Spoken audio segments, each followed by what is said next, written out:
Pertaruhan Ahok dan salah satu yang akan dipertaruhkan juga reputasi Ahok yang selama ini selalu menjunjung tinggi nilai-nilai transparansi. BPP katanya bersih, transparan, profesional. Tapi kemudian kasus sumber waras terjadi, BPK menuding ada indikasi penyelewengan, DPRD membentuk pansus, Wakil Ketua DPRD minta Anda ditangkap barusan. KPK bilang belum ada bukti apapun, walaupun sudah memeriksa 33 orang saksi katanya. Belum ada bukti. Seberapa jauh sumber waras ini mengganggu Anda, Pak Ahok? Nggak ganggu, justru saya pikir, ini saya sangat bersyukur, sumber waras ini akan membuktikan, satu hari akan bilang, benar-benar dia orang bersih. Benar-benar saja jalan sama Tuhan, kira-kira gitu. Bagi saya ini satu kesempatan. Ini cara sisi pandang yang berbeda. Karena publik ini selalu punya persepsi nggak ada pejabat yang jujur kan.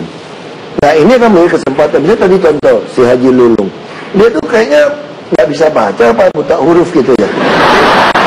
Di dalam KUA PPAS, Kebijakan Umum Anggaran untuk Anggaran Sementara, disebutkan dengan jelas prioritas itu apa untuk pembangunan bidang kesehatan. Karena itu membeli sebagian lahan rumah sakit sumber waras, ditulis tuh. Yang nggak ada prioritas untuk pendidikan di UPS, nggak ada. UPS nggak ada itu. Tadi spesifik disebutkan oleh Pak Ahok. Makanya dia bohong. Itu publik. Saya punya dokumennya kok.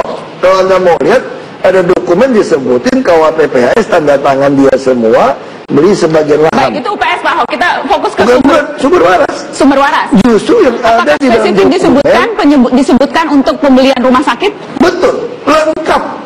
Itu memberi sebagian lahan rumah sakit sumber waras. Terus apa lagi? NJOP katanya membeli di atas harga NJOP.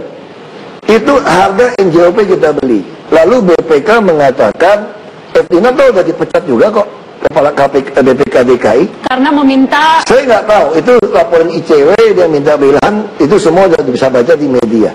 Tapi saya mau kasih gambaran seperti ini. Ketika BPK yang memeriksa DKI, dia dalam undang-undang harus menyerahkan kepada saya loh. Masih minta konfirmasi kepada saya. Pernah nggak Eftina datang kepada saya?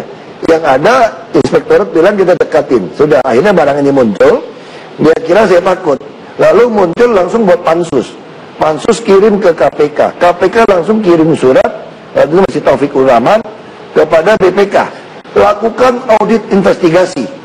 Lalu mereka audit investigasi, panggil saya sampai 9 jam. Udah selesai, dia kirim balik ke KPK.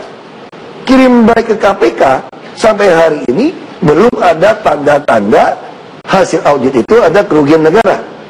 Nah kalau begitu, apakah KPK mau minta BPK audit investigasi lagi? Jadi sekarang kalau mau bicara jujur, KPK ya profesional cari saja. Saya lebih senang bawa ke pengadilan biar orang semua dengar. Anda yakin Anda bisa meyakinkan pemirsa Mata Najwa, siapapun yang hadir, Anda sama sekali tidak menerima keuntungan apapun dari kasus sumber waras? Saya begitu kasar, begitu lawan semua orang, begitu putusin mau ke lawan, istilahnya tinggalin partai politik. Yang milih BPK partai politik ya, Komisi 11. Yang milih KPK juga Komisi 3 loh. Kalau Anda meragukan KPK, Komisi 3 panggil dong KPK. Kalau sekarang mau panggil saya bingung jawabnya. Kalau saya buka berita acara pemeriksaan, itu melanggar pidana.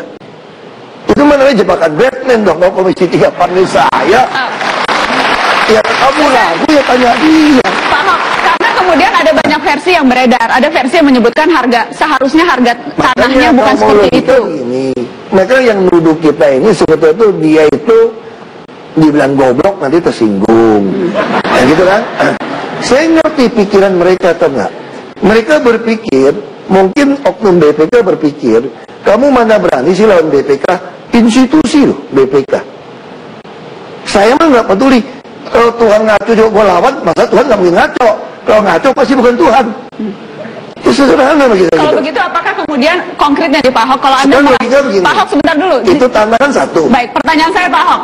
Kalau memang Anda merasa hasil dari BPK audit investigasinya itu tidak tepat, apakah Anda akan membawa ke pengadilan, gugat ke Petun misalnya? Nggak bisa. Kita udah kirim surat kepada BPK, kepada Majelis Kehormatan. Periksa orang kamu nggak benar. Sampai hari ini Majelis Kehormatan BPK belum periksa, belum pernah lapor pada kita. Walaupun sudah diganti? Iya, belum periksa. Dan nggak pernah mengaku ganti dia masalah itu. Tadi ditantang oleh Ketua BPK kalau memang tidak udah jelas percaya dia audit minta BPK. pembalikan tanah. Kalau tidak percaya audit BPK, gugat saja itu ke Petun atau Makanya kemana. kalau dia nggak percaya audit itu kan di ranah hukum. Harusnya kalimat itu ngomong ke teman-teman lu yang di Komisi 3. Kalau kamu nggak percaya audit BPK, kok sampai KPK bilang belum ketemu? Berarti audit BPK ada masalah dong. Sampai KPK mengatakan belum ketemu bukti. Niat jahat aja nggak ada. Nah kalau begitu, yang meragukan audit ini siapa? Komisi 3. Teman-teman Komisi 3. Anda mau datang tidak ke Komisi 3? Kalau Anda datang dong, yang terhormat, manggil nggak datang dihukum kamu. Ya datang dong.